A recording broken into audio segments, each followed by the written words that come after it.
Ça vous va, On ça? peut y aller. OK. Alors, par rapport aux questions, si vous voulez les poser au fur et à mesure dans le chat, moi, à ce moment-là, je vais interrompre Claude pour les lui poser. Comme ça, lui peut se concentrer sur sa présentation et moi, je surveille des questions. Donc, n'hésitez pas à les poser au fur et à mesure. On aura également un temps à la fin de questions, mais voilà, si vous avez des questions pendant la présentation, n'hésitez pas. À la fin de la présentation de Claude est faite en plusieurs sections et à la fin de chaque section, on vous demandera quel mot vous avez retenu. Et là, vous pouvez le marquer dans le chat pour nous indiquer quel mot vous avez retenu sur la présentation. Voilà. Est-ce que ça vous... Claude, est-ce que j'ai oublié quelque chose ou... Non, c'est bien, c'est bien. Puis, donc, le défi à Bénédicte, c'est de me calmer, hein, puis de, puis de On me se dire, tâche. ben là voici, tu as des questions, là, réponds. Hein, ça va m'aider beaucoup. Ça va m'aider beaucoup. Bonne chance, Bénédicte. Merci, Charlotte. Je connais le processus. Bon, c'est ça. Bon, là, c'est des mauvaises langues. Là. On va leur couper la langue. Très bien. Je ne Bah, me écoute, quoi? OK, Claude, on est prêt à commencer? Ça allez, vous c'est va? parti, c'est à toi. OK, ça fait que là, Charlotte, par exemple, c'est parce que là, je vais parler de la fameuse caramel, mais je ne veux pas que ça soit toi qui réponde parce que tu as déjà les réponses là. OK? Donc, ça s'appelle l'impermanence ou l'impertinence du mouvement. OK? Parce qu'on m'avait donné un titre, l'impermanence du mouvement, puis je dis, parle de quoi, les autres? Là? Ça fait que j'ai reclié le titre, puis je voulais en parler, en fin de compte, en particulier d'une industrie qui est l'industrie manufacturière, parce qu'on parle beaucoup de ça actuellement, puis il y a beaucoup d'industries manufacturières partout dans le monde, hein, les produits viennent de là. Mais ce dont je veux parler, ça s'adresse à tous les types d'industries. Okay? Mais je vais utiliser eux parce que quand même, il y a il y a beaucoup de documentation sur les changements que l'industrie manufacturière, disons, a fait, OK, globalement. Tout le monde il y avait une sorte des modes là-dedans, là, comme le mode l'agile, hein, on va revenir là-dessus. Mais ces changements-là sont bien documentés. Hein, contrairement à ce que des gens pensent, là, c'est l'agilité, ça n'a pas été inventé par des gens de technologie d'information. Là, ça existe un mot qui existe depuis très, très, très longtemps. Et dans le manufacturier, on en parlait déjà à la fin des années 70. Donc, je vais me servir de ça, mais pour parler, donc comme exemple, mais pour parler de ce qui se passe dans l'ensemble des organisations que je rencontre, que je vois. C'est mes observations, basées avec mes préjugés d'ailleurs, basées avec mes biais cognitifs. Ça fait que ça vaut ce que ça vaut, mais c'est ce que je vois. Hein. Fait que donc, on va parler de ça, puis on va parler en même temps parce que j'ai quelque chose à partager avec vous. Hein. On va partager avec vous le secret de le secret de la caramilk. OK? Le secret de la caramilk, disons, organisationnelle. Avec caramilk, c'est une barre de chocolat avec du caramel mou dedans. Hein? Et est-ce qu'il y en a, parce que j'ai regardé les gens qui étaient là, puis il y avait Sylvie Leduc qui devait être là, il n'était pas encore là, mais les gens du Québec, peut-être Cyril peut répondre, parce que dans le fond, on lui a donné son diplôme de Québécois, Cyril, à un moment donné. Là. C'est quoi le secret de caramilk? Hein? Ou c'est qu'est-ce qu'on essaie, c'est quoi le secret auquel on essaie de répondre? As-tu une idée, Cyril, ou on t'a jamais parlé de ça pendant les années que tu as passées avec nous? Si, j'en ai même déjà. Tu en as déjà mangé, tu sais, donc tu sais quelque chose. En dehors du fait que c'est assez addictif. Oui, c'est ça. OK. Ça fait que. Donc, toi, tu as été capable d'extraire le caramel de la caramel. Hein? Carré par carré. Bon, c'est ça. Ça fait que. Donc, c'est ça. Donc, tu es capable de l'extraire. Mais le secret de la caramel, c'est comment qu'on la met dedans. Hein? Et moi, je compare en fin de compte la culture d'entreprise. Hein? Culture d'entreprise, quelque chose qui émerge, pas quelque chose qu'on décide en réalité d'une certaine façon. Et donc, la culture d'entreprise, c'est le caramel. Et l'entreprise, c'est le chocolat. Hein? Ça fait que, dans le fond, je vais vous expliquer comment on peut mettre le caramel dans le chocolat. C'est un peu ça. Puis pourquoi c'est important de mettre le caramel dans le chocolat? Parce que si tu ne mets pas le caramel dans le chocolat, tu n'en as pas de caramel. Tu as du chocolat bien ordinaire, comme une barre de chocolat de tout le monde. Fait qu'on va regarder tout ça ensemble. Merci, Cyril. Fait qu'on va parler de tout ça. Bon, préambule. Pourquoi l'agilité aujourd'hui? Après ça, j'ai changé un peu les choses depuis hier. J'ai tout mis ça dans un bloc. L'agilité de production, ses composantes, transformation digitale, industrie 4.0. Parce que lorsqu'on parle, en fin de compte, du manufacturier, lorsqu'on parle de tout, on parle de transformation digitale. Lorsqu'on parle du manufacturier, on parle d'industrie 4.0. Hein? Puis tout le monde donne des formations là-dessus, puis tout le monde est focus là-dessus. Moi, je vais essayer de vous amener ailleurs. C'est important de focuser là-dessus, mais ce n'est pas ça qui va nous rendre plus agiles, personnellement. En tout cas. Après ça, je vais dire c'est quoi l'agilité. Hein? Donc, j'ai déjà la réponse là, mais je vais vous dire comment on met le caramel dans le caramel. Là. Puis après ça, par où on commence? Un autre petit secret que j'ai à partager avec vous. Puis, à la fin, ben, regarde, on va conclure sur ce que c'est une organisation agile. Préambule, bien simplement. Donc, il y a des mots sur lesquels on doit s'entendre. Ceux qui ont pris la présentation tantôt de Philippe Dancos, il en a parlé. Il a même associé ça à Charlotte, là, parce que Charlotte est en train de l'écouter pendant que moi, j'étais en train d'essayer de finir mes derniers changements. Hein, toujours la même chose à la dernière minute. Hein. Et donc, il a parlé de VUCA, ou VUCA en anglais, très, très, très important. Puis, bien, ceux qui ont pris les formations avec moi, c'est sûr que vous le savez, là, parce qu'au cœur de ma formation sur l'agilité, il y a cette histoire de VUCA-là. Parce que le VUCA-là, c'est le pourquoi des choses. Hein. Donc, tout simplement, on vit dans des environnements aujourd'hui qui sont volatiles, incertains, complexes et ambigus. Et ça n'a pas commencé ça hier. Ça n'a pas commencé hier. Ça a commencé avec la première crise du pétrole au milieu des années 70. Puis après ça, l'augmentation de la compétitivité dans le monde, la montée des pays du tiers-monde. D'abord, au départ, au sortir de la guerre, les Japonais, au début des années 60, on achetait des petits sacs de surprise, nous autres, puis le matériel japonais, tout le monde considérait que ce n'était pas de qualité. Puis tout d'un coup, pouf, avec M. Ono, puis les autres personnes, les Toyota et tous ces gens-là, ils ont développé une façon de faire quelque chose de mieux puis de bien. Hein. Centrer sur la personne en passant. Mais on n'a pas compris ça encore, nous, ici en Amérique ou en Occident. Là. Et donc, il y a des choses qui ont commencé à se produire, ça fait longtemps, face à un environnement qui est en changement permanent. Okay? Et il y a beaucoup de mots qui caractérisent cet environnement-là lorsqu'on en parle. On parlera de globalisation, compétitivité, innovation, aujourd'hui, transformation digitale et certainement agilité, parce qu'on associe tous ces mots-là ensemble. Aujourd'hui, on associe l'agilité comme étant un moyen, OK, pour nous permettre de faire notre transformation digitale ou un moyen de faire notre transformation vers Industrie 4.0. Mais moi, je dis, on a ça à l'envers. Parce que l'agilité, ce n'est pas le moyen. L'agilité, c'est l'objectif. Hein? Le moyen, et parmi les moyens, il y a des choses comme, la transformation digitale, il y a des choses comme l'industrie 4.0, qui ne sont pas à négliger, mais quand même, ce ne sont pas des objectifs, ce sont des moyens. On va revenir là-dessus. Donc, le mot agilité est très important. Mais dans le monde manufacturier, au bout de la ligne, vous allez voir, OK, dans le mouvement manufacturier, l'idée, c'est, bien, regarde, il fallait aller au-delà du lean, parce que le lean, ça me permettait d'agir, OK, à l'intérieur de l'organisation. Mais là, quelque part, il se passe beaucoup de changements au niveau environnemental. Puis là, il faut que je trouve un moyen d'agir non seulement à l'intérieur, mais à l'extérieur de l'organisation. OK, donc, je dois aller à l'extérieur, c'est à l'extérieur du lean un peu. Parce que lorsqu'on parle de lean, on parle souvent, en fin de compte, de ce qui se passe au niveau de l'interne, au niveau des opérations. Lorsqu'on parle d'agilité, on parle souvent au niveau de l'agilité. Pour moi, c'est du lean dans le changement. Puis il y a des gens qui utilisent le mot agiline. Je l'ai même utilisé moi aussi, agiline. C'est un mélange de tout ça. Là. Mais quelque part, l'agilité a à voir avec la nécessité de changer et le lean a à voir avec faire très bien. En passant, le mot lean, c'est une mauvaise traduction d'un mot japonais qui voulait dire l'amélioration par l'opérateur. Donc, s'il y avait un mot japonais, peut-être que je proposerais, c'est pour dire le mot agilité, je ne sais pas. J'appellerais ça, moi, l'amélioration par l'ensemble des intervenants, par l'ensemble des parties prenantes. Hein. Donc, ça dépasse l'organisation. Et au bout de la ligne, dans le monde manufacturier, on associait le mot agilité beaucoup avec l'innovation en continu. Bon, l'agilité va nous permettre d'innover en continu. Pourquoi je dois innover en continu? Parce que, parce que mon environnement ne me laisse pas le choix. Donc, il y avait déjà une définition, c'est une définition qui date de la fin des années 70, début des années 80. Hein, donc, c'est qu'est-ce qu'on retrouve dans une organisation qui est agile. Bon, elle est flexible, elle est réactive par rapport au changement. Et je trouvais le mot intéressant tantôt parce que tout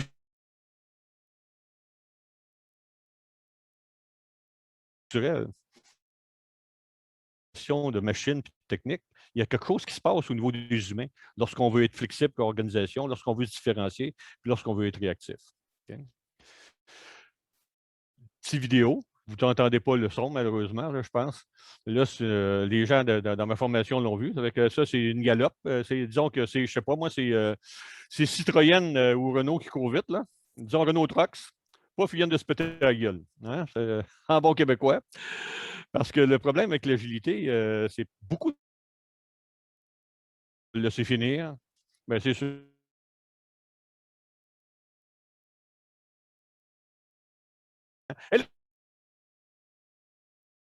Puis lorsque je parle souvent aux gens, donc je leur demande pourquoi vous devez être agile, c'est tout le temps la même chose qui sort. On veut être agile parce qu'on veut aller vite. Donc, la vitesse n'a rien à voir avec l'agilité. La vitesse n'importe où. Hein. Ça fait que là, je sais qu'il y en a déjà parmi vous qui ont déjà la réponse, parce que je n'arrête pas de leur casser les oreilles avec cette histoire-là dans mes formations, là, dans mes ateliers. C'est le mot agile, ça n'a pas à voir avec la vitesse. Le mot agile, ça a à voir avec la vélocité. À me confirmer qu'est-ce que ça veut dire la vélocité. C'est deux mots, en fait, mais ils ne veulent pas dire du tout la même chose. Fait que c'est qui mon volontaire ou ma volontaire pour me dire c'est quoi la différence entre vitesse et vélocité? Y a-t-il quelqu'un qui s'essaye?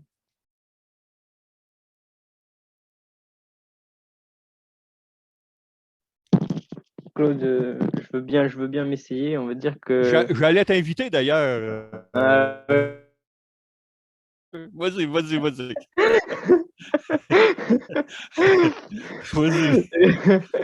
J'allais dire, la vélocité, c'est aller vite, mais dans la bonne direction. Il faut d'abord choisir une direction avant d'aller vite. C'est ça. Puis en cours de route, ça se peut que la direction aille à changer. Ça veut dire que pour aller vite dans la bonne direction, des fois, il faut que j'arrête. Puis c'est toute la technique agile est basée là-dessus. On en fait un bout, on arrête, on réfléchit, on en fait un autre bout, on arrête, on réfléchit. C'est exactement ça. Donc, la différence entre vitesse et vélocité, c'est de la vitesse avec un vecteur dans la bonne direction. Donc, rien ne sert de courir si tu n'es pas rentré dans le mur. Hein? Ça fait quelque part. C'est bon. Merci, Thémo. C'était exactement ça. Hein? Rappelez-vous de ça. Et pourquoi la vélocité? On va revenir tantôt. La vélocité, pourquoi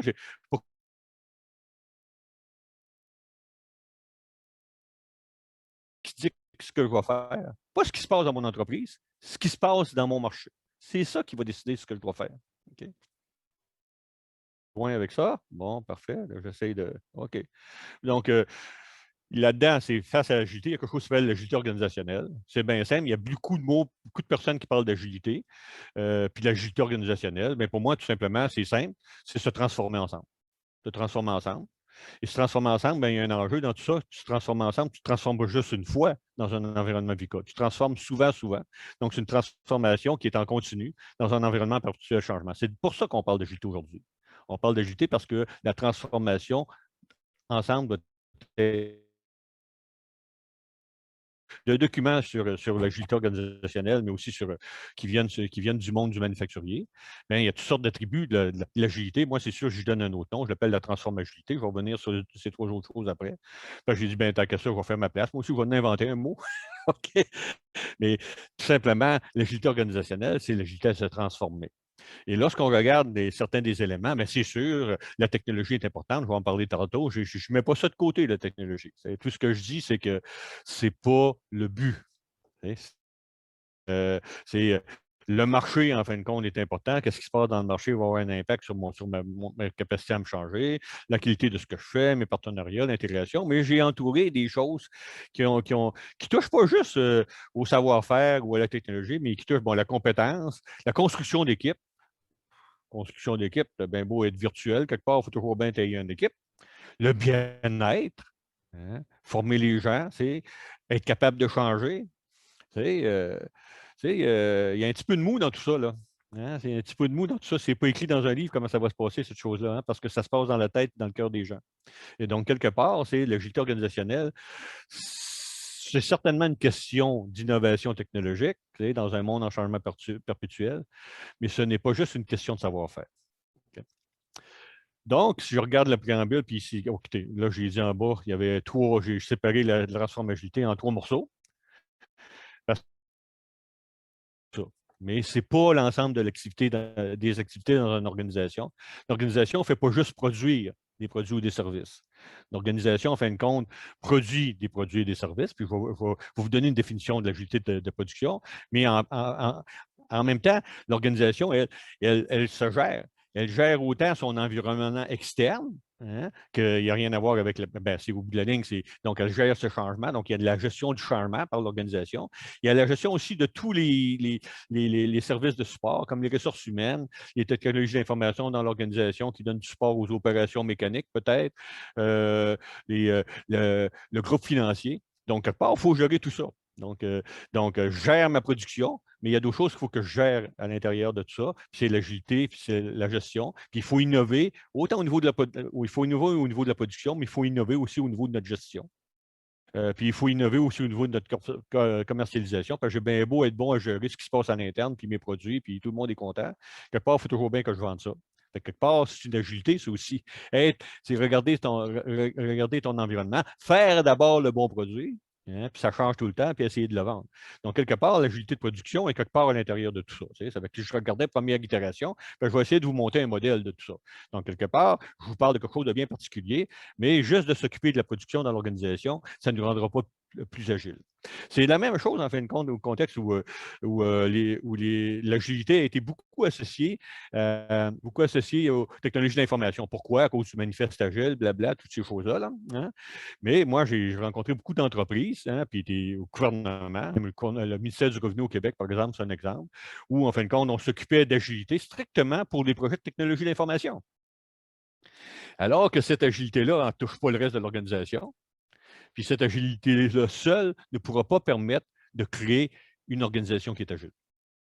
Et j'ai besoin d'une organisation agile pour faire de la production agile. Donc, je n'ai pas besoin de faire des scrums, hein, juste sur ma technologie d'information. Il faut que j'en fasse partout. En tout cas, il faut que je fasse quelque chose partout. Hein, ça va? Donc, ma première itération, l'agilité de production. Puis, si je travaille juste là-dessus, comme les gens, tout de suite, les gens Revenu Québec, tant qu'à moi, il y a un problème là, comme à beaucoup d'endroits, parce qu'au bout de la ligne, ils n'ont pas atteint l'agilité organisationnelle. Ils ont mis en place des nouvelles techniques pour faire la gestion de leur. Même pas la gestion de leur production, la gestion de leur. Parce que ils sont là pour gérer l'argent qu'ils nous prennent dans nos poches. OK. Mais c'est quelque part, ils ont des systèmes informatiques. Donc, ils ont travaillé juste une petite portion de l'organisation. Ça ne rend pas l'organisation agile. Puis ça ne rend certainement pas leur production agile. Okay? Donc, l'expression agilité de production, c'est quand on lit dans le monde manufacturier, il ne parle pas de ça, il parle d'agilité manufacturière. Hein? Mais quelque part, c'est une sorte d'agilité de production, parce que les entreprises qui font le pas de manufacturier, les entreprises de services produisent quelque chose aussi, ils produisent des services. Hein? Ils ont une sorte de ligne de production, mais ce n'est pas un produit tangible, c'est d'autres choses. Avec quelque part, l'agilité de production, c'est un mot plus grand pour dire, quelque part, on produit de la valeur.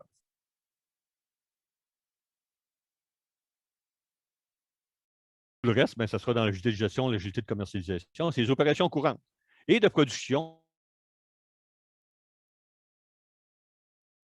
des services à travers divers projets. Donc, ça inclut aussi l'innovation. Parce que l'innovation au niveau de mes produits et services, ça fait partie de ma production. Si je veux produire des nouveaux produits, quelque part, il faut toujours bien que je les invente. Donc, ça fait partie de mon processus de production innové. Et tous les processus de gestion, les techniques, les procédés employés pour créer cette valeur-là, hein, tout simplement, c'est ça.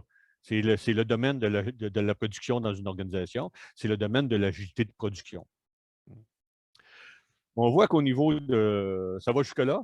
Pas trop mal, l'accent québécois, surtout. Pas, ça va tout le monde? Je trouve que tu fais des efforts, Claude, donc ça va. Je fais des efforts.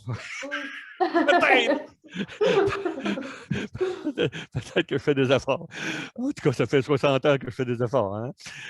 Donc, on voit quand même, c'est très bien documenté ce qui se passe au niveau de l'agilité de production. Il y a ça, agilité manufacturière, dès la fin des années 70. D'ailleurs, je me suis rendu compte, avec le temps, je ne sais pas si tu te rappelles Cyril, parce que Cyril était là quand j'ai commencé à donner des formations. En 2006, à Lyon, parce que c'est là qu'on a commencé MSMPP, Master Spécialisé en Management par il y a 14 jours de formation sur les 70 jours. Là. Puis, mais j'avais dans la formation d'ingénierie simultanée, mais avec le temps, on parlait de tout ça. Puis quand je faisais de la recherche pour faire ce document-là. Elle dit, coudonc, j'ai déjà parlé de ça. OK. Et il faut comprendre tout ça, mais le lien n'était pas nécessairement là à l'époque. Il y a des changements, je vais revenir sur ces changements-là. Et ces changements-là, pourquoi que les entreprises ont fait ces changements-là?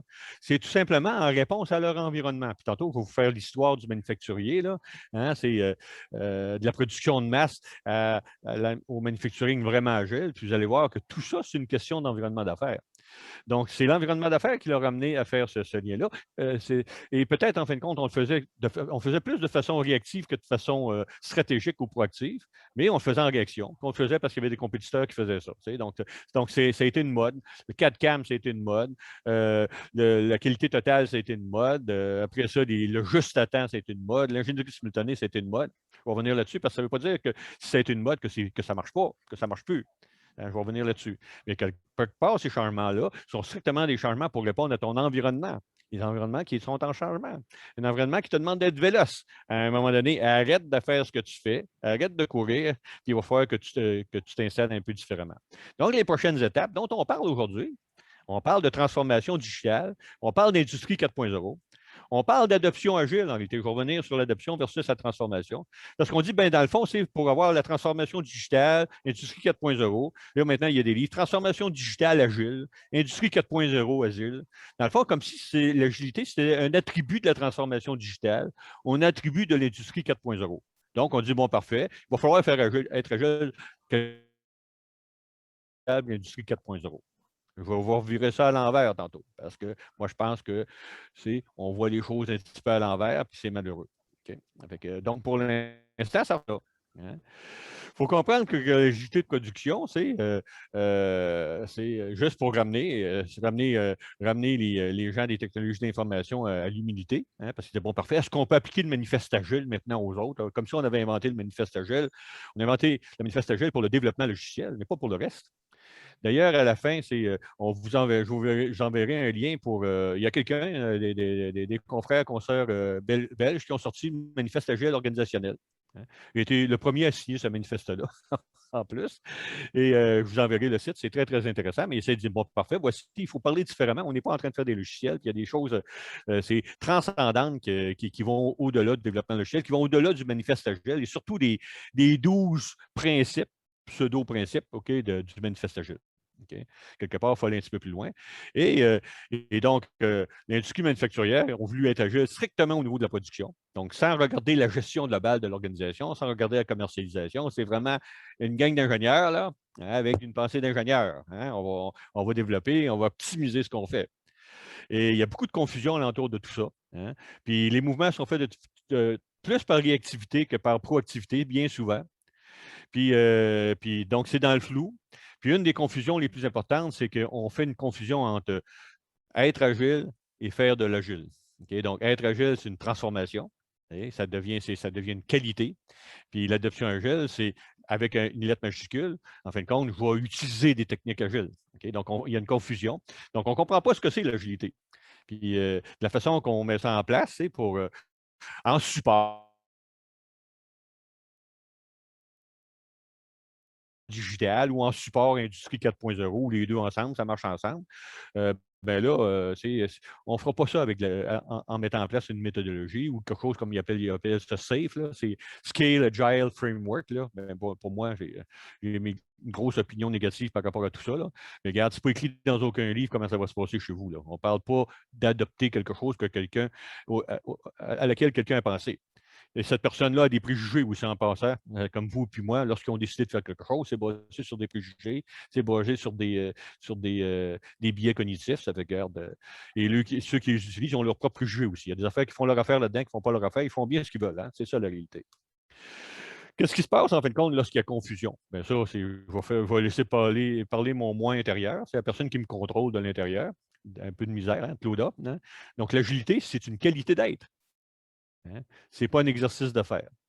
Puis Claudia, il m'a dit à un moment donné, le jour où nous commençons à utiliser le mot agile, avec une lettre majuscule comme un nom propre, une méthode, la méthode agile, l'agile, hein, plutôt que comme un objectif, ben, c'est la journée qu'on arrête de l'être. Et ça ne sera pas une méthode qui va décider de pourquoi tu es agile. Okay? C'est juste une technique pour t'aider. Et le résultat de tout ça, bien ça vient en fin de compte un résumé des recherches de Marcel Tardif. Je vais parler de Marcel Tardif tantôt, OK, qui est un de mes confrères ici au Québec, puis qui est connu aussi au CISI de Nantes. Il fait des affaires très intéressantes, le CISI de Nantes. On va en parler à la fin.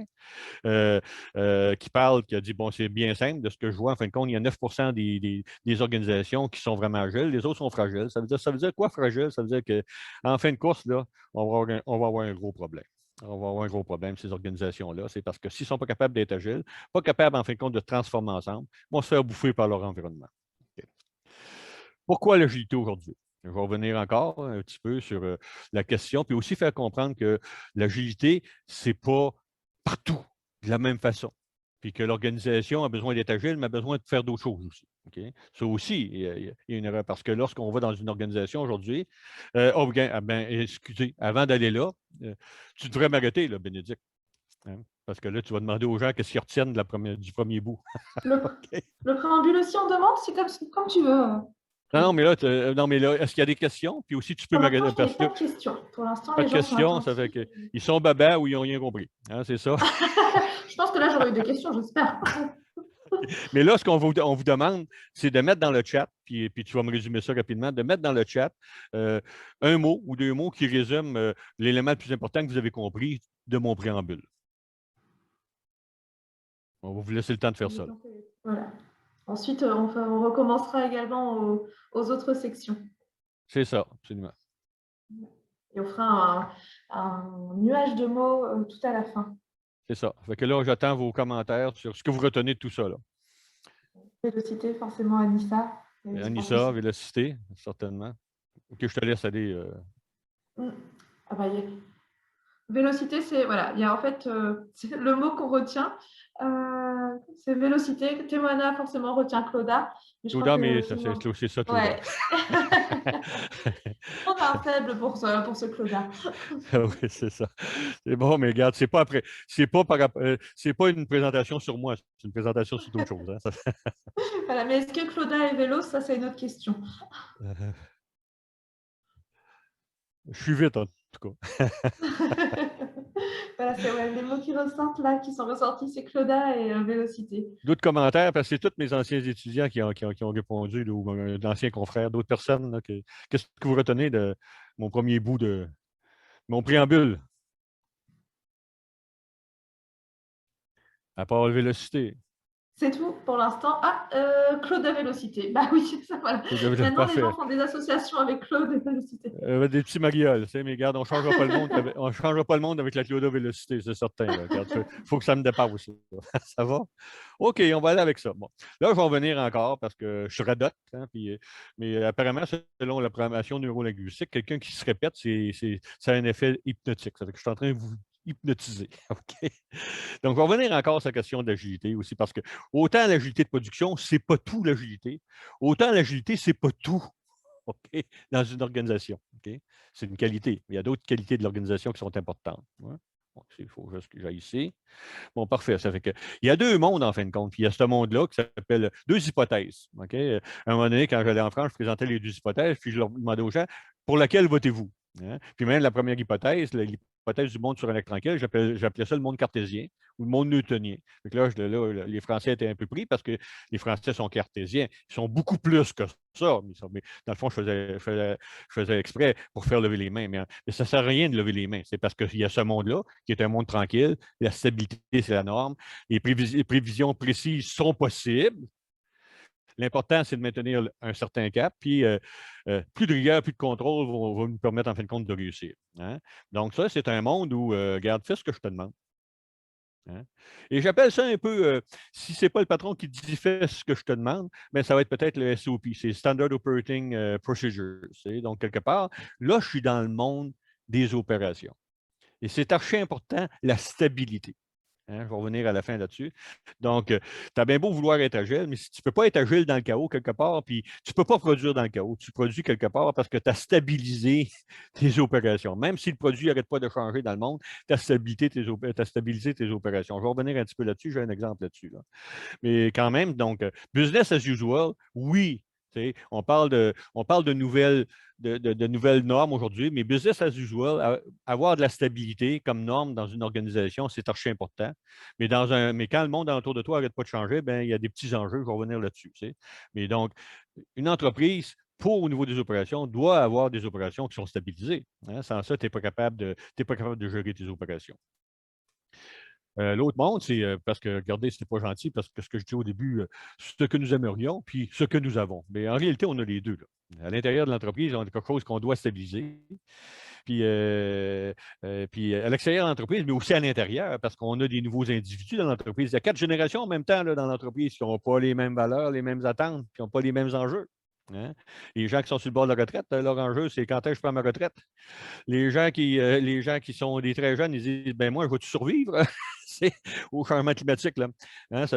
Donc, même à l'intérieur de l'entreprise, il y a un paquet de choses qui se brassent.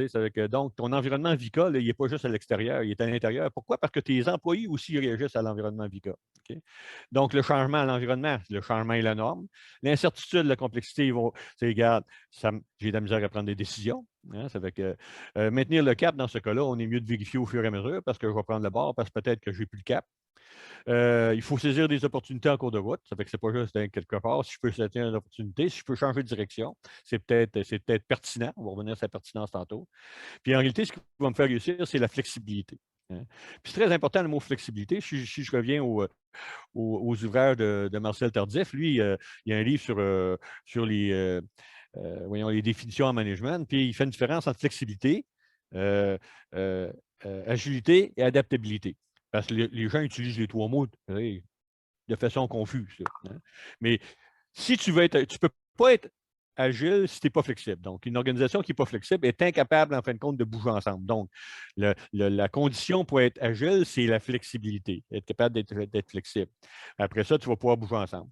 Et le résultat d'être agile, donc le résultat du mouvement, hein, le résultat, c'est l'adaptabilité. Je vais être capable de m'adapter. Donc, c'est 3 mots c'est d'une séquence. Je dois être flexible. Si je ne suis pas flexible, je ne suis pas capable d'être agile. Si je ne suis pas agile, je ne serai pas capable de m'adapter. Okay?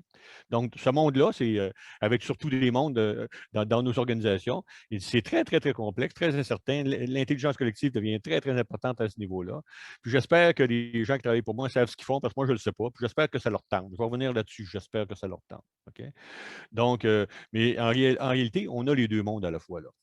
Qu'est-ce qui se passe si tu ne t'occupes pas de ton environnement? Bien, ça, juste un petit exemple, OK, est-ce que tu as le choix? Je vais revenir là-dessus. Tu as le choix.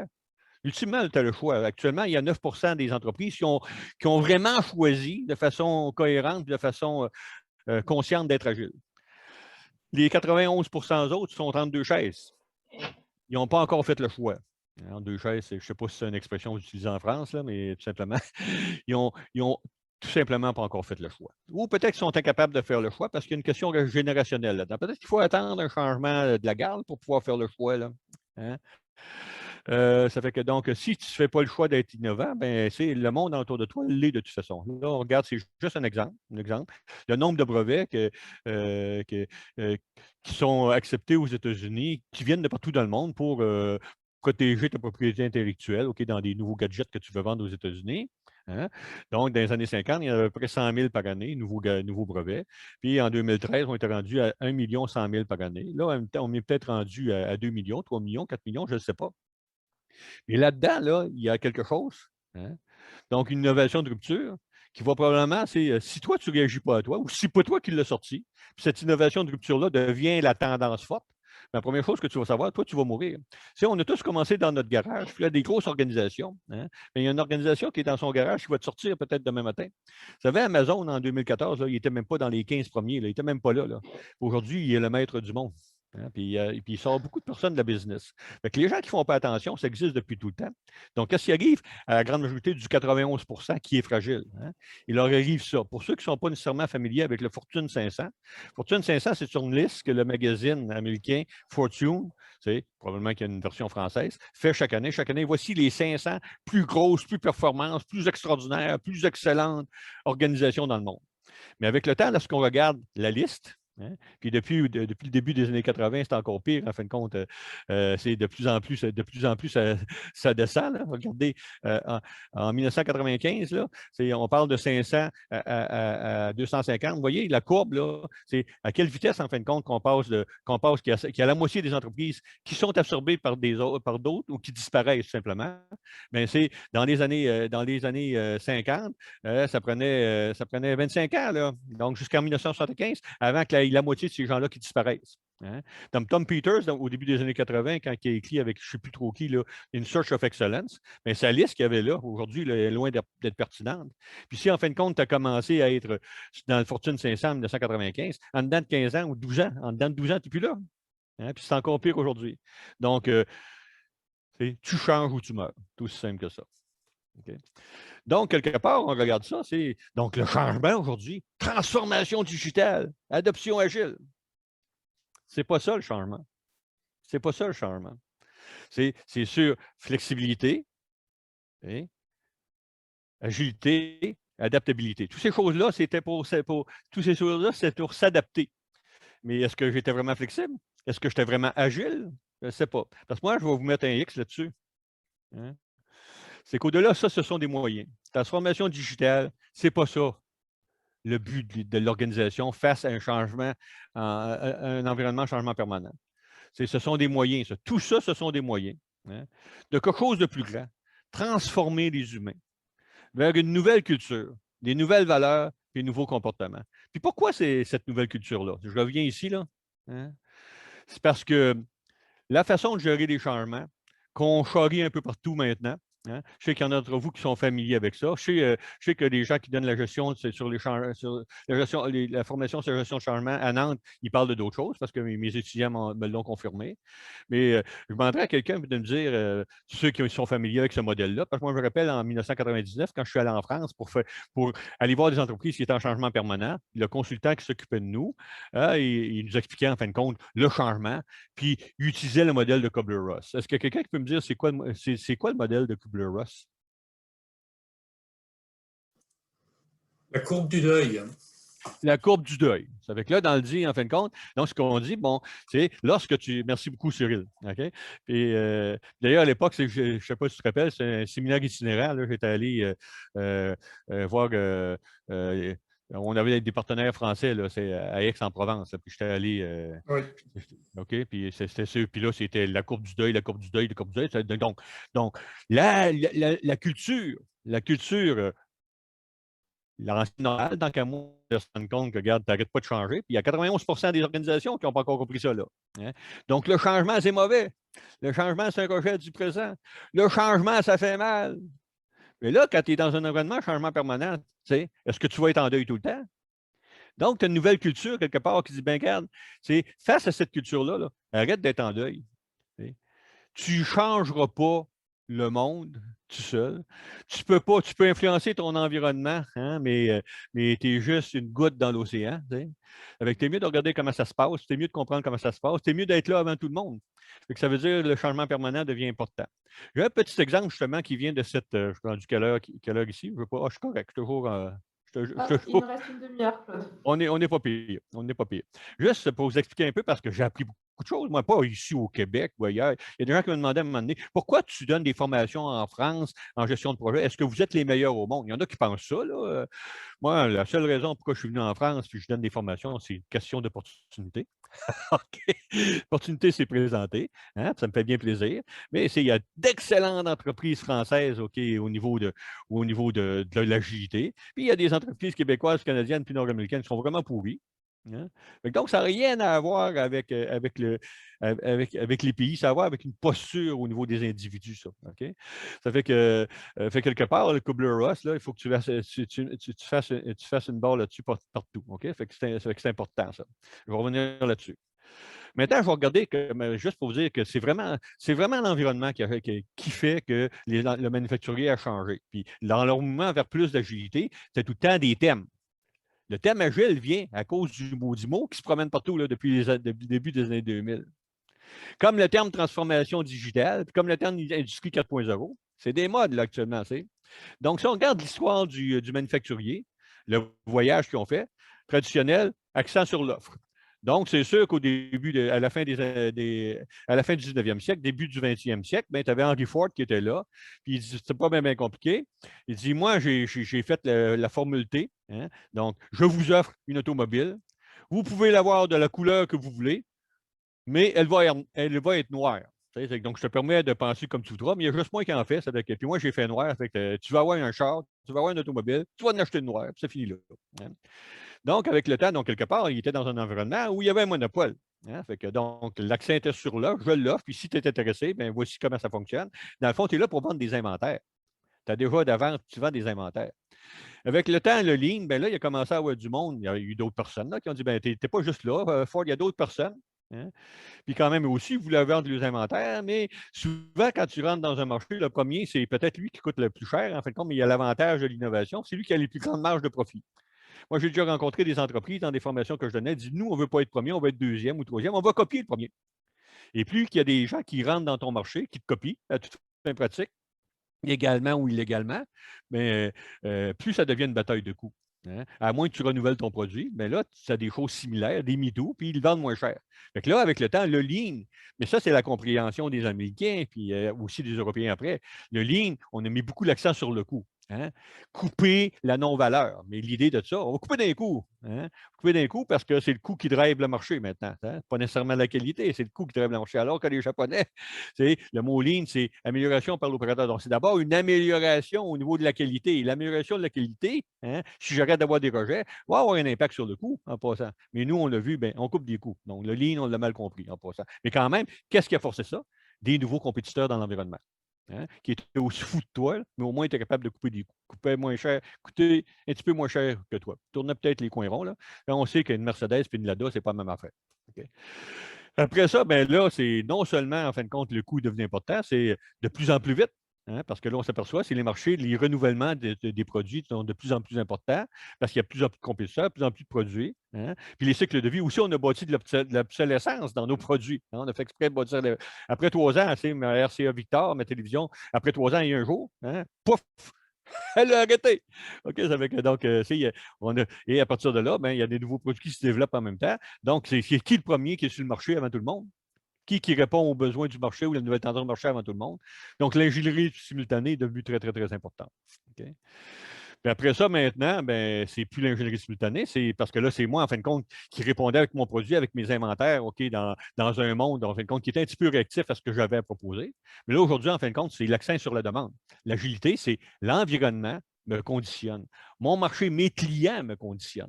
Puis ceux, en fin de compte, qui suivent Marcel Tardif, là, vous parlez tantôt comment vous pouvez le suivre si vous ne le suivez pas encore, il parle souvent de ça. C'est qu'est-ce qui te conditionne ton entreprise? C'est ton marché.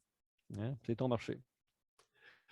Donc, au niveau de l'intention, ça a passé en fin de compte de lean. Le lean. Dans le lean, on est encore les inventaires, puis ma production bien contrôlée, production de masse, parce qu'on dit que ça coûte moins cher, production de masse. Avec ça, je vais minimiser les coûts. Puis, je vais produire, puis je suis capable de produire selon des projections.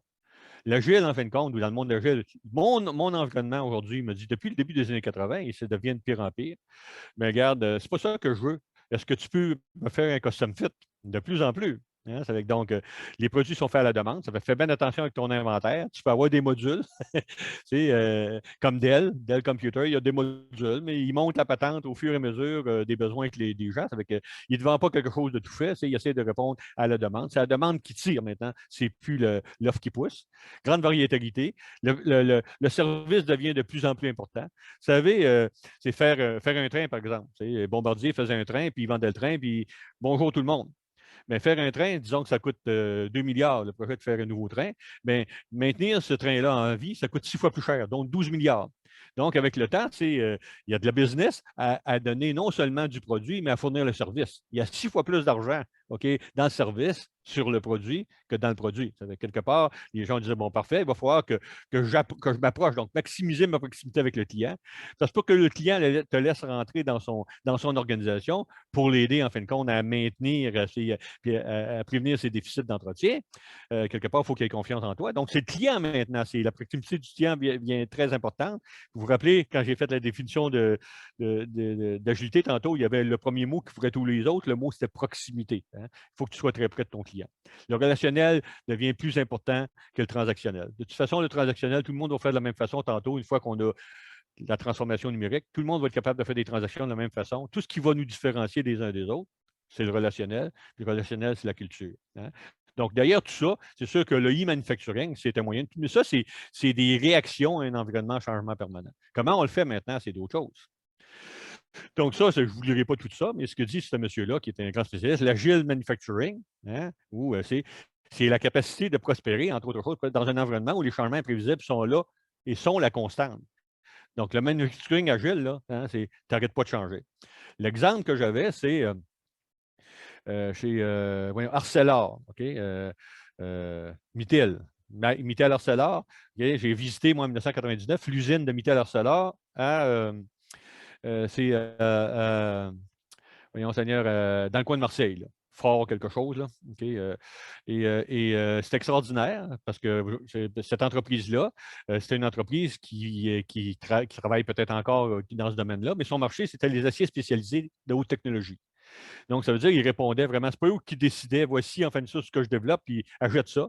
En fin de compte, il était en réaction tout le temps, ou en proaction comme il pouvait, à ce qui se passait dans le marché. Donc, nouvelle technologie, nouveaux besoins, nouveaux mélanges d'acier, nouvelles recettes, hein, nouvelles formes, nouveaux types. Et au bout de la ligne, il était obligé de répondre à ça parce que c'était la technologie externe qui demandait, en fin de compte, un changement au niveau de leur production. Il y avait un problème, eux autres, il y avait à peu près, je ne sais pas, je ne me rappelle plus trop du nombre de personnes, disons qu'il y avait 7000 personnes. Hein? Et 7000 personnes, ils travaillaient, donc disons que là-dedans, il y en avait 5000. Donc, la grande majorité travaillait dans la production, hein, dans la ligne de production, avec peut-être 10-15 syndicats. Hein? Puis là, le reste, en fin de compte, s'occupait de la gestion, hein, et s'occupait, en fin de compte, de la commercialisation. Là, le problème, c'est quelque part, quand tu demandes à quelqu'un de changer sa ligne de production, il n'est pas trop content. Même les spécialistes de la qualité, ils ne regardent pas vers l'extérieur, ils regardent vers l'intérieur. Ils veulent améliorer le procédé, pas le changer. Hein? Mais là, toi, tu es là, puis là, tu veux changer ça à tout bout de champ.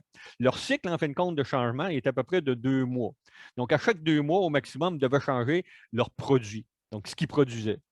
Et d'abord, puis ça, c'était reflété par leur carnet de vente, parce qu'ils n'étaient pas capables, en fin de compte, de se projeter au niveau de leur vente. Tu sais, leur carnet de vente, là, il était pour 2 mois. Il n'y avait pas de contrat qui allait plus loin que pour 2 mois. Fait que quelque part, il fallait qu'ils changent. Puis là, il y avait 5000 personnes, en fin de compte, qui, leur rôle à eux, c'est pas de changer, c'est de maintenir la stabilité. Comment qu'on fait pour amener ces gens-là, tu sais, à changer pour l'organisation? Mais ce qu'ils faisaient chez Arcelor, parce qu'ils regardent, donc, il fallait faire comprendre aux gens, on vit dans un environnement VICA, puis il faut le regarder. Il ne faut pas juste regarder ce qu'on fait à l'intérieur de l'entreprise, il faut regarder ce qui se passe à l'extérieur. Puis tu as bien beau faire des produits, mais ton produit est impertinent, donc il n'est plus pertinent. Mais regarde, tu vas crever, là. Donc, les 7000 personnes se rencontraient un petit bout, parce que ça ne rentre pas dans un auditorium, mais tout le monde, à tous les mois, allait dans un auditorium qui était à l'entrée de l'usine, je me rappelle à droite, là. Il y avait une présentation audiovisuelle là-dedans.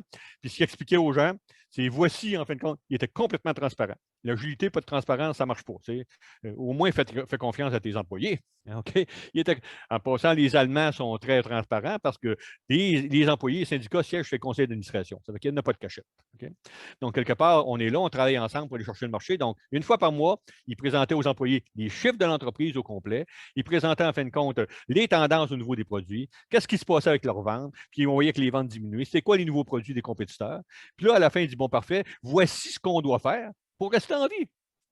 Et à la fin, c'est sûr que c'est fatigant d'avoir changé tout ça, mais une fois que tu as compris que ça fait partie de ton industrie, puis de ton entreprise, puis tu l'aimes l'entreprise, tu veux travailler ensemble, tu es bien là-dedans, bien, quelque part, que tu aimes ou que tu n'aimes pas ça, tu dis, bien, écoute, il va falloir que j'embrasse le changement. Hein? Et ça veut dire que ça, en fin de compte, il va falloir que j'essaye de faire mon deuil, que j'arrête de faire mon deuil. Il va falloir que je comprenne que ça fait partie de mon environnement. Et si je ne l'aime pas, il faut au moins que je l'accepte. Okay? C'est John Kennedy, il disait, tout le monde veut le changement, mais pas pour lui. Hein, là, actuellement, tu n'as pas le choix. Il faut que ça soit pour moi. Il faut comprendre aussi que le changement ne remet pas en question ce que tu fais actuellement. Claude, il ne remet pas en question. Oui, oui. Il va nous rester une vingtaine de minutes. Donc là, j'ai Jérôme qui demande si on peut avoir les autres points également. Oui, absolument. Il y a pas, oui, inquiétez-vous pas. Inquiétez-vous pas. Merci. Je suis là. Je suis là, ça va, OK? Mais tout ça, quand même, ce que je veux dire, c'est. Après ça, j'ai beaucoup de mots dans cette chose-là. Je vais vous dire, vous lirez, là. C'est un peu ça l'idée. Puis je vous donne un petit traité de l'agilité de production, là. OK? Mais regardez, tout ce que j'essaie de vous dire, c'est que toute la ligne, en fin de compte, de tout ce qui s'est fait au niveau industriel, là, tu ne rejettes pas ça aujourd'hui. Tout ça, en fin de compte, c'est des façons différentes de faire certaines choses pour répondre à certains stimulus du marché. Fait que ces choses-là coexistent ensemble. Donc, l'agilité, en fin de compte, ou le lean, en fin de compte, au niveau de l'intérieur, au niveau d'avoir une bonne production, puis qui est bien solide, qui est just in time, puis l'ingénierie simultanée, puis tout ça, ça existe toujours. Sauf que quelque part, j'ai l'agilité qui me dit que ben, quelque part, dans certains secteurs de marché, il va falloir que je change. Donc, ces choses-là sont ça vit ensemble. Donc, le lean n'est pas remplacé par l'agilité. Hein. C'est quelque part, c'est une façon d'être. OK? Donc, quand on regarde tout ça, c'est parce que vraiment, lorsqu'on met en place l'agilité dans les organisations, c'est un marteau. Hein. On dit, bon, parfait, voici les méthodes agiles. Vous voulez faire de l'agilité, voici les méthodes agiles. Alors que c'est ce que tu vas faire, ton approche, elle va dépendre de tes objectifs d'affaires, elle va dépendre de ton environnement. Elle va dépendre, en fin de compte, du modèle que tu utilises, en fin de compte, pour comprendre ce qui se passe. Elle va dépendre de ton propre contexte organisationnel, ta production, les équipes que tu as en place. Ça dépend des équipes, de tes valeurs, de tes principes. Elle va dépendre des techniques, puis tout ça, mais tout ça, donc ton approche va être sélectionnée basée sur toutes ces choses-là. Donc, ton approche ne peut pas être unique. Du jour au lendemain, nous autres, on fait de l'agile, on ne fait plus de waterfall, on fait une nouvelle façon de faire les choses. Ben, regarde, on va se péter la gueule avec ça. Parce qu'en fin de compte, le modèle de l'agilité, ce n'est pas le marteau. Hein? Le modèle de l'agilité, c'est le couteau suisse. Ça, je vais inventer ça probablement avec un couteau suisse avec un marteau. Je n'ai jamais vu ça, là, mais il doit y avoir moyen. Ça va. Mais quelque part, ce que j'essaie de vous dire, être agile, c'est être capable, en fin de compte, d'utiliser tous tes outils, hein, et celui, en fin de compte, qui va faire le mieux dans l'environnement tel qu'il se présente. Okay? Avec l'agilité de production, c'est composante très rapidement. On va y aller, puis je ne vous lirai pas tout ça, mais je vais dire quand même, là, j'ai parlé de certaines choses, mais quand même, c'est important ces choses-là. Puis c'est important de parler de transformation digitale d'industrie 4.0. Ça, c'est le modèle de l'agilité de production. Je vous laisse lire ça, correct? Hein, mais quelque part, je vais vous dire que dans l'agilité de production, telle qu'elle est définie aujourd'hui, il y a beaucoup, beaucoup de choses qui sont rattachées à l'informatique ou à l'Internet ou à la transformation numérique. Par exemple, si je regarde dans ces éléments-là, c'est e-manufacturing, c'est la distribution des équipes, travail virtuel, entreprise virtuelle, commerce électronique, investir dans des systèmes d'information intégrés. Mais quelque part, là, il y a de la transformation digitale. Et c'est encore pire que ça, au niveau manufacturier. Si je regarde, en fin de compte, l'ensemble des techniques, l'ensemble des outils ou des façons, en fin de compte, d'agir de façon agile au niveau de la production. Hein, je regarde ça ici. Donc, c'est le système de production agile. Il y a des stratégies, il y a des systèmes informatiques, il y a des technologies, la robotique, e-manufacturing, des boîtes qui se parlent, OK, avec Internet of Things, puis il y a un paquet de choses au niveau de la main-d'œuvre qui se passe. Donc, tout ça, c'est dans un plan stratégique. Tu regardes ton système de production agile, quelque part, il faut que tu ailles un mélange de ces choses-là pour être capable de fonctionner. Et là-dedans, c'est sûr, quand je regarde où est la transformation digitale dans tout ça, ben, Christophe est partout. Elle est partout. Okay.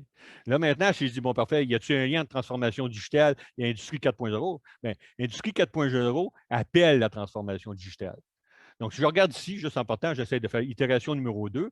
Donc, l'agilité de production, quelque part, c'est certain qu'aujourd'hui, si tu veux avoir une meilleure agilité de production, c'est certain qu'il faut que tu aies un environnement digital. Certain. Ça fait que, regarde, je ne minimiserai pas ça.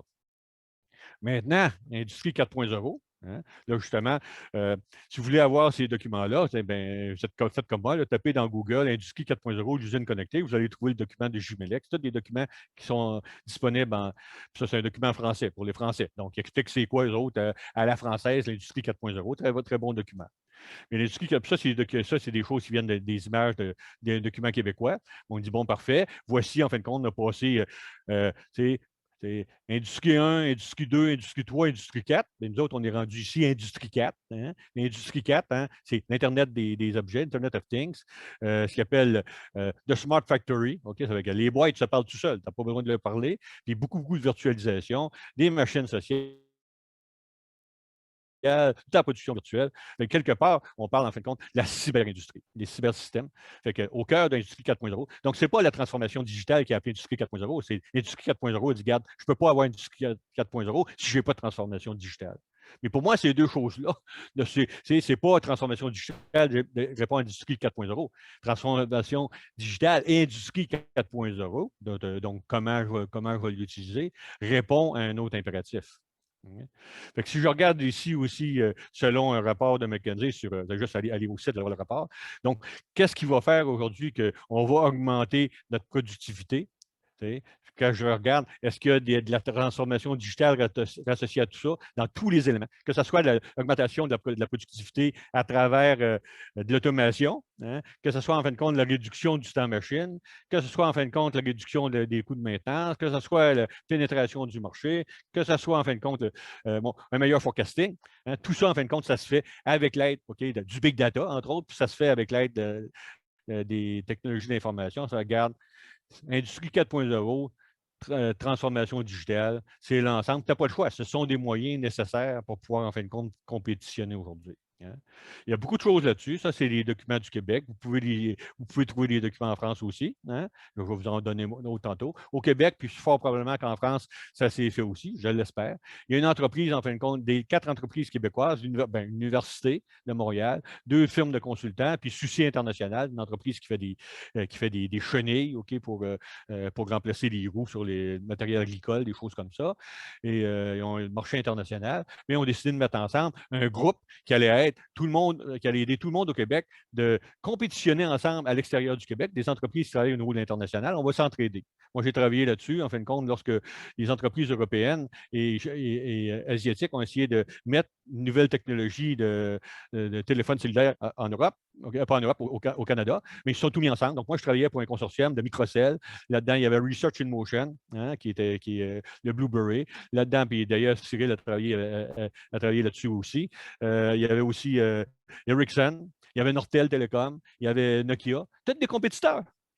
Mais ils se sont mis ensemble parce qu'il faut qu'on pénètre le marché. C'est un peu l'idée de cette chose-là. Une fois qu'on aura pénétré le marché, mais là, on commencera à se faire des crocs en jambe. Hein, mais grosso modo, donc ça existe au Québec, ça devrait exister quelque part en France. Regardez, parce que moi, lorsque j'ai fait une présentation similaire au Québec, dans un environnement, donc en Beauce, où les gens sont censés être très innovateurs, ils n'étaient même pas au courant, en fin de compte, qu'il y avait une organisation financée par le gouvernement, entre autres, qui pouvait les aider. Si vous voulez en savoir plus sur l'industrie 4.0, parce que ce n'est pas le sujet de ma présentation, hein, je vous invite à aller voir cette petite vidéo-là. C'est en anglais et en allemand. Malheureusement, il n'y a pas de traduction, là, mais c'est très, très, très, très bien. Il date de ce temps, mais il est encore très, très pertinent. Puis vous allez voir que ce n'est pas ordinaire ce qui se passe dans une entreprise qui est complètement digitalisée. L'agilité, pour ça, on parlait de ça, d'abord, c'est une question de culture avant tout. Ce n'est pas une question c'est une question d'outils, c'est une question de culture. Parce que quelque part, la productivité, vous allez voir, ce n'est pas juste une question d'équipement, ce n'est pas juste une question de technique. Hein. Donc, ça, en fin de compte, c'est une entreprise agile, les gens ont une vision partagée, sont proactifs, ces choses-là. D'ailleurs, c'est Michel Operto, hein, du site français, le meilleur site français sur la gestion de projet, qui a résumé mes ouvrages avec ces mots-là à un moment donné. Et au bout de la ligne, une entreprise agile, c'est une entreprise qui a une culture. La culture dont j'ai besoin pour être agile, pour opérer dans le VICA, qui est pertinente, à 4 éléments. C'est une culture qui est centrée sur les humains. Puis j'ai rajouté dernièrement aussi l'écosystème. Parce que les humains, c'est dans une planète qui est en train de tomber en morceaux. Ça ne donnera pas grand-chose. Donc, quelque part, c'est centré sur l'humain, puis c'est centré aussi sur l'écologie. C'est le RSE. Je sais qu'il y a beaucoup de personnes en France, vous avez une loi qu'on n'a même pas au Québec, vous êtes beaucoup avancé au niveau de la loi. Au niveau de l'application, c'est d'autres choses. Moi, j'ai une de mes anciennes étudiantes du CISI-DX, ça me disait, j'ai vu sur l'Internet une présentation de la stratégie RSE de son entreprise. J'ai dit, c'est extraordinaire. Puis elle m'a dit, je change d'entreprise parce que de toute façon, c'est des mensonges, ils ne font absolument rien de ça. Mais quelque part, de toute façon, on n'aura pas le choix tantôt. La deuxième chose, c'est donc cette entreprise-là et les individus qui sont là, il faut qu'ils soient d'accord pour accepter le changement. Comme chez Mittel Arcelor, pour pouvoir créer une entreprise qui était d'accord pour gérer le changement, tout simplement, ils ont emmené les gens dans une salle de conférence, ils ont expliqué on ne change pas, on meurt. Et ça, c'est le secret de la caramel aussi. Puis et je vais revenir là-dessus. Et ça, c'est au bout de la ligne, ça démontre que Kubler-Ross, là, C'est une belle valeur dans un environnement VICA. Je vais écrire un article là-dessus. D'ailleurs, je vais mettre la fin à Kobler-Ross. De toute façon, la personne qui écrit ça, c'est en sociologie. Ce n'était pas en gestion de projet. Il faut arrêter de parler de ça. Il faut arrêter d'être triste parce qu'on fait des changements. On n'a pas le choix de faire des changements avec Arrête. Change d'idée, change de posture, là, au moins accueille-les. Okay? Fait que ça, là, aujourd'hui, la gestion de changement dans une organisation, là, regarde, c'est pas pour être en deuil en permanence, c'est pour être en changement en permanent. Puis comprendre que c'est positif. Le changement, c'est positif. À partir de là, ben, si tu veux changer ensemble, tu n'as pas le choix, il faut que tu collabores. Donc, une entreprise où, au bout de la ligne, comme seuls les gens en technologie d'information, c'est, disons, Revenu Québec, travaillent sur une culture agile, ben, puis le reste de l'organisation ne l'est pas, ben, regarde, c'est bien de valeur, il n'y a rien qui va se passer. Donc, ce n'est pas une question de technique, c'est une question de personnes qui partagent une même posture. Et en passant, la posture, c'est quoi? C'est que je ne suis pas là pour me remplir les poches. Donc, la posture de l'organisation moderne, manufacturière ou autre, par rapport aux bénéfices qu'elle va créer. La posture, c'est une posture RSE, pour les Français, là, c'est une posture, c'est donc mon client, c'est pas juste mes actionnaires, mon client, c'est pas les shareholders, c'est les stakeholders, ça se dit bien en anglais, c'est SS. Mon client, c'est l'ensemble de mes participants. Ça inclut mes employés en passant. Donc, une entreprise qui n'est pas dans le gagnant-gagnant, qui n'a pas une posture, on est là pour faire les bons produits, pour faire du bien, au bout de la ligne, elle ne survivra pas. Claude, il nous reste une dizaine de minutes. Parfait, j'ai presque terminé. Parfait. On produit, l'agilité, c'est une question de culture. Donc, on produit lorsqu'on est capable. Technologie, voyons, comment j'appelle ça, la transformation digitale, industrie 4.0, les ordinateurs, les boîtes qui se parlent. Ça, c'est toutes des capacités techniques. Mais ce n'est pas assez pour produire. Parce qu'il faut désirer. Ça, c'est le modèle qui vient en fin de compte de la motivation de Vroom. C'est pour que les gens soient motivés, qu'ils soient engagés et qu'ils fassent le travail pour toi, pour pouvoir produire avec des humains. Il faut qu'ils aient la capacité de le faire, donc la compétence technique puis d'autres choses, mais il faut que ça leur tente. Donc, la productivité, ce n'est pas l'efficience fois l'efficacité. La productivité, c'est la capacité fois la désirabilité. Je peux vous dire que les études qui ont été faites, c'est si on travaille sur le désir versus la capacité, au niveau des coûts de tout ça. Donc, c'est travailler sur changer les comportements. Ce n'est pas évident, là, mais travailler là-dessus, en fin de compte, le retour sur l'investissement, c'est à $1, c'est 1 euro pour 1 euro. Là. On parle, en fin de compte, des efforts de ramener une culture de collaboration dans l'organisation. On parle de 4 fois plus d'impact sur la productivité de l'organisation lorsque tu travailles sa désirabilité que lorsque tu travailles sa capacité. Si tu travailles juste à la capacité, malheureusement, ben, si tu es capable, tu es tout installé avec les systèmes, mais les gens n'ont pas suivi le changement et ils ne désirent pas l'utiliser, bien là, ça ne marchera pas. Donc, ça ne coûte pas cher en plus faire ça. C'est pour ça que je ne comprends pas les entreprises qui ne vont pas vers ça aussi. Puis ça rapporte beaucoup. Fait que ça, pour moi, c'est le secret de la Caramilk. Le secret de la Caramilk, comment tu veux rentrer la culture dans l'organisation? C'est organise-toi à ce que les gens désirent changer. Fait que, par rapport à tout, à ma troisième itération, par-dessus tout ça, j'ai bien beau avoir des outils puis travailler dans un secteur. Je ne peux pas travailler juste dans l'agilité de production, mais quelque part par-dessus ça, donc l'agilité digitale va toucher les 2 autres domaines. Mais par-dessus tout ça, pour que ça fonctionne, il faut que les gens veuillent. Il faut qu'il y ait une culture avec ça. Par où on doit commencer très rapidement, mais il y a une mesure de tout ça. Ça se mesure. Et si vous voulez le mesurer, j'ai une version PDF. Vous irez sur Share, downloadez ça. Vous mesurez simplement cette chose-là. J'ai un article qui vous explique comment faire. Et si jamais vous voulez avoir la version XLS, donc ça calcule tout seul, pas besoin de faire tes additions tout seul, mais demandez-le par courriel. Écrivez à Bénédicte, là, au CZ, puis on vous enverra une copie. J'ai d'autres choses à vous envoyer aussi. Okay? Fait que quelque part, on mesure quoi? On mesure, il y a 2 types d'agilité. Quand je regarde ce modèle-là, aussi, je vais vous envoyer 3 articles qui expliquent les 4 valeurs de l'agilité, les 8 techniques et les 10 principes mindset d'une selon Claude, mais quand même, ça vaut ce que ça vaut. Là. Et il y a de l'agilité d'exécution. Faire un Scrum ou du Kanban, puis tout ça, c'est de l'agilité d'exécution. Donc, je peux être très agile à utiliser ces méthodes-là, mais peut-être je vais aller vite, mais je n'irai pas dans la bonne direction. La mesure d'agilité que je vous pose va mesurer, en fin de compte, votre agilité stratégique, va mesurer votre agilité à aller dans la bonne direction. Okay? Ça mesure 4 axes. Je vous laisse lire ça. C'est la boucle OODA. Je vous invite aussi à lire des choses, mais j'en parle dans les articles que je vais vous envoyer. C'est la boucle OODA. Et au bout de la ligne, ce qu'on comprend, c'est que la boucle OODA, donc j'ai 4 éléments: agilité stratégique, perceptuelle, expérimentée à mettre en œuvre. Hein. Donc, Scrum, c'est de l'agilité à mettre en œuvre quelque part, mais regarde, je peux mettre en œuvre la mauvaise chose. Mais selon les études, il faut qu'il y ait au moins 3 de ces 4 axes-là qui un seuil scientifique qui a été déterminé, OK, par des études. Puis si tu en as 3 et plus, bien là, tu vas être en haut, tu vas être dans ton 20 percentile de l'industrie.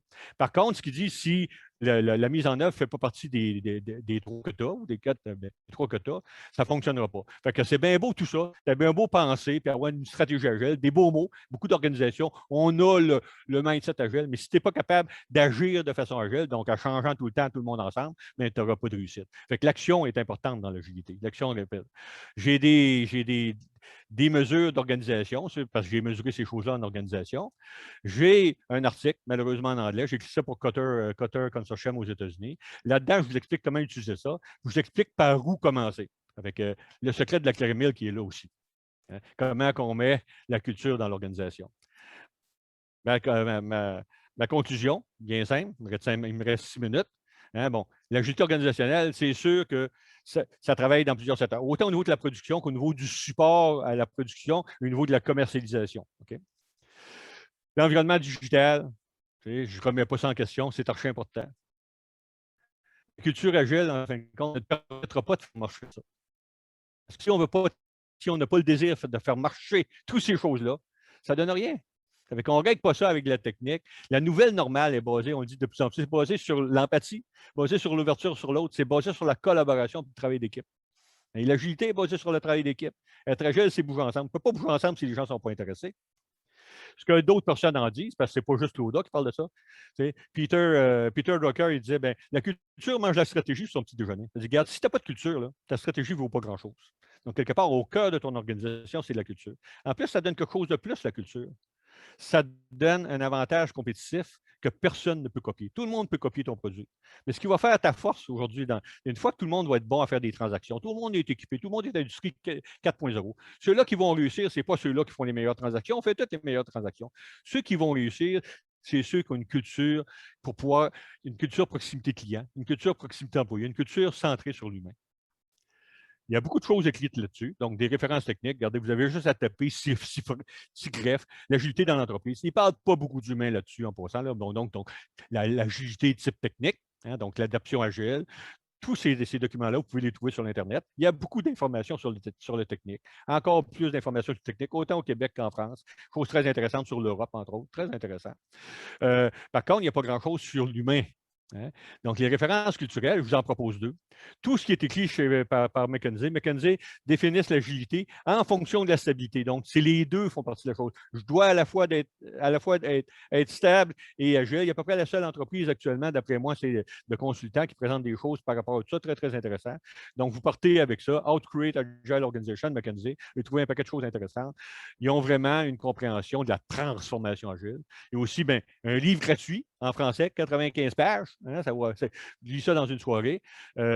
Michael Saota, il est gratuit en plus. Donc, écrivez ça, vous allez le trouver sur l'Internet, simplement parce que Michael Saota, il dit, viens le chercher sur mon site. Je veux savoir qui prend mon document. Mais ça s'appelle un guide de survie à l'adoption ou à la transformation agile. Il parle de transformation agile, il parle de ce qui est important pour faire ça. C'est un bon départ. Okay. Aussi, je vous propose Marcel Tardif. Je ne sais pas s'il y en a d'entre vous. Je sais que toi, Bénédicte, tu t'occupes un peu des lives de Marcel. C'est un programme que Nantes a mis en place avec Marcel Tardif, qui est un ancien professeur. Il a été professeur à l'École nationale d'administration publique au Québec, aux hautes études commerciales, à l'Université de Sherbrooke. Et il est rendu un petit peu en semi-retraite, mais il va encore rouler. Hein. Puis Marcel, donc, il fait des lives de Marcel. Tout ça, c'est basé, lui, il appelle ça le management de l'autrement. Tout ça, c'est basé sur le management centré sur l'humain. Okay? Fait que moi, je vous invite quand même. Oui. Ça a lieu tous les 2 ou 3 semaines et vous pouvez trouver les dates sur le site du CESI et les épisodes précédents en replay sur le site du CESI. C'est ça, ils sont tous là. Tu sais. Puis en plus, je vous invite à aller voir Marcel. Marcel, il y a ses livres aussi. Hein. Donc, moi, je lui explique, j'ai un lien LinkedIn, le troisième dans le bas, là. Je vous explique un peu ce qu'il fait Marcel, OK, dans ces livres-là. OK? Puis qu'est-ce qu'il y a? Puis c'est pas facile à lire. Mais Marcel, en plus, ce qu'il fait maintenant, il fait tous les jours, OK? Il y a au moins une petite capsule. Puis regardez, ça, c'est son site LinkedIn, ça s'appelle L'humain au cœur de l'entreprise. Tous les jours, OK, il y a une petite capsule. C'est extraordinaire, c'est très, très, très bien fait. Puis c'est tout le temps illustré. Mais moi, je vous invite, en fin de compte, à aller voir, vous installer avec Marcel. Écoutez ses lives, OK? Puis allez voir Marcel. OK? Puis éventuellement, c'est lorsque ça vous tentera de lire 3000 pages, là, parce qu'il y a des pages là-dedans, là, mais quand même, c'est tellement riche d'informations. Mais là, il y a les livres de Marcel. Claude, je te propose juste de donner tes dernières Oui, j'ai terminé. références et après, je lance le klaxon. Absolument. Donc, on est une minute. Donc, tout ce que je vous dis, j'ai dit quelque chose. C'est Claude qui a parlé, mais Peter Drucker, je suis en bonne compagnie. Là, hein? Il ne sait pas que je suis en sa compagnie. Il est mort ça fait longtemps, mais donc, je suis en bonne compagnie. Il y a beaucoup de personnes qui commencent à regarder ça. Beaucoup de gens au niveau du management, parce que le management, c'est de la sociologie, ce n'est pas de la technique. Là. Okay? Puis, regarde, moi, je dis, faites ce que vous voulez. Comme 91 des organisations qui ne l'ont pas encore fait. Ce n'est pas nécessaire. Ce n'est pas nécessaire. Parce que la survie, ce n'est pas obligatoire. Hein? C'est sur ça que je vous laisse. Et ce que je vous propose, en fin de compte, c'est je te laisse la main maintenant parce que le mot de la fin, c'est vous qui allez l'avoir. Puis je te laisse gérer ça. On va faire un nuage de mots avec vous autres. Parfait. Merci, Claude. Alors, je vous ai mis dans le Moi, j'ai enlevé mon sharing. Je te laisse sharing. OK? Bon. Je vous ai mis dans le chat l'adresse du klaxon. Donc, vous avez juste à cliquer dessus. Vous avez juste à donner votre prénom et à remplir les mots par les mots que vous avez retenus de la conférence de Claude. Donc, après, je vais vous partager mon écran et ça va nous faire un joli nuage de mots. Okay. S'il y a des mots qui reviennent plusieurs fois, on les verra également. Hop. Alors, là, vous devez voir mon écran normalement. Je suis là, il faut que vous enregistrez. Il vous demande un nom. Là. Vous mettez n'importe quel nom, là, puis vous allez avec ça. Puis là, vous marquez des mots, tout simplement. À quel mot pensez-vous? Vous répondez à ça. Okay, c'est ça. Okay, ça commence à...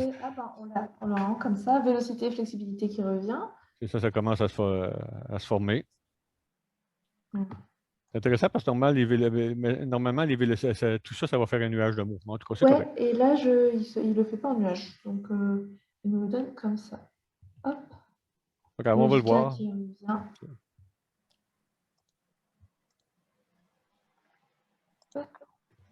Voilà, il y a des personnes qui ont dû se déconnecter. Voilà, là, ça va donc faire ensemble non plus. Bon. Tu mets tous. Regarder comme ça, du coup. OK, correct. Voilà. La culture, oui, forcément, comme tu disais, Claude, la culture, c'est vraiment unique à chaque entreprise et c'est grâce aux humains qu'elle peut exister. D'évolution, si on n'évolue pas, oui, comme tu nous disais, c'est pas obligatoire, mais bon, si on veut survivre. C'est ça, c'est ça. Donc, c'est quelque chose qui n'est pas obligatoire.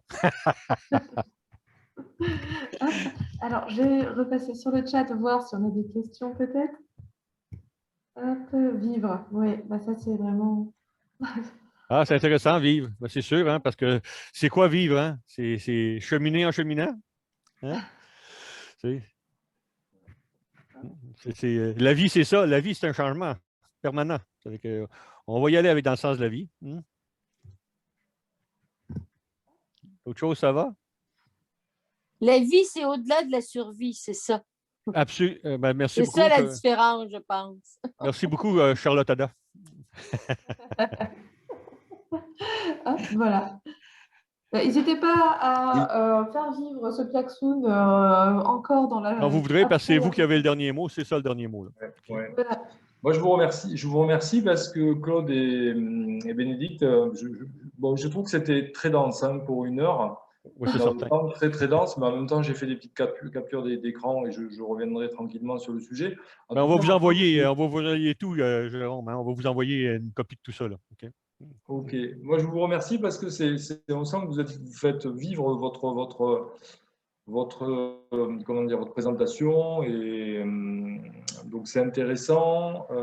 Après, honnêtement, c'est vrai Aujourd'hui, dans le, comment dire, dans l'entreprise, c'est pas nouveau, hein, il faut s'adapter, on s'est toujours adapté, il faut s'adapter d'autant plus peut-être à des situations qui changent, mais finalement, bon, ça change l'économie, l'entreprise, la vie, elle change tout le temps, c'est le mouvement de la vie, et c'est bien normal. Par contre, moi, ce qui me semble intéressant, c'est de mettre l'accent, comme vous l'avez mis, sur l'humain, au-delà des techniques, au-delà des mots. Les mots restent des mots, mais le fond, c'est ça, c'est l'humain, et par l'humain, en fait, devrait se faire en tout cas l'adaptation, ou en tout cas le succès d'une entreprise, et donc de ses collaborateurs. Voilà, donc moi je sens qu'il y a un changement, et c'est vrai qu'aujourd'hui il y a un changement. Oui, il y a un changement, on le sent, le changement, absolument. Ouais, moi je suis sur Toulouse, et Toulouse, bon, on est pas mal impacté avec l'aéro en ce moment. En même temps,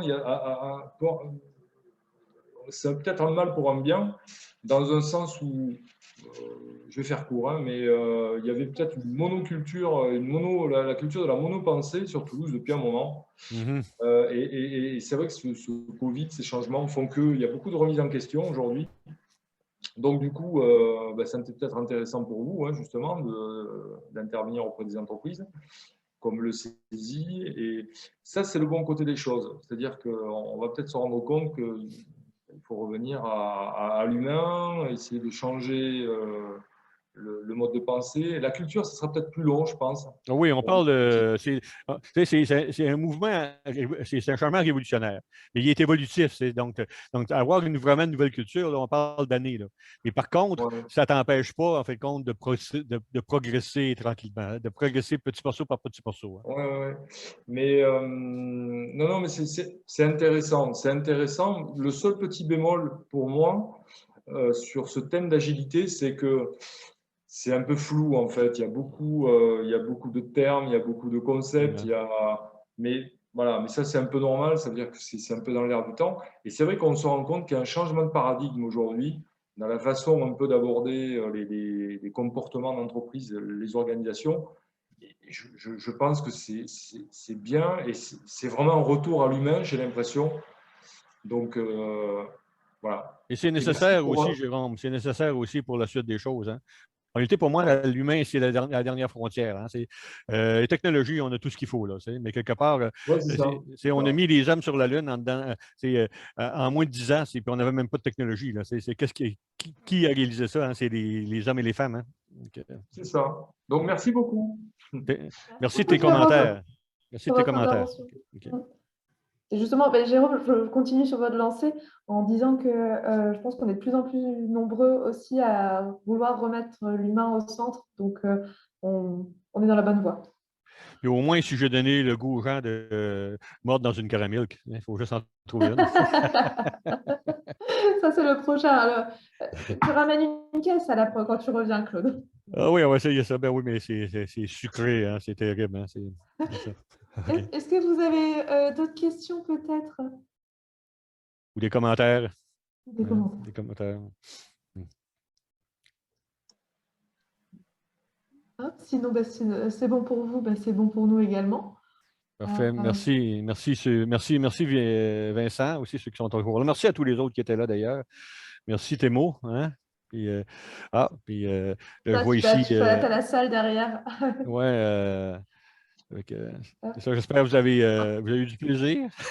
Voilà, on te dit merci dans le chat. On a toujours plaisir à t'avoir, Claude. Oui, c'est ça. Mais c'est toujours coupé au couteau à la dernière minute. Hein? C'est malheureusement, c'est ça. Mais au moins, si je vous ai donné le goût, comme je dis, de la caramel, mais je sais que le goût du charmant, vous l'avez déjà. Ça va avec vos générations, de toute façon.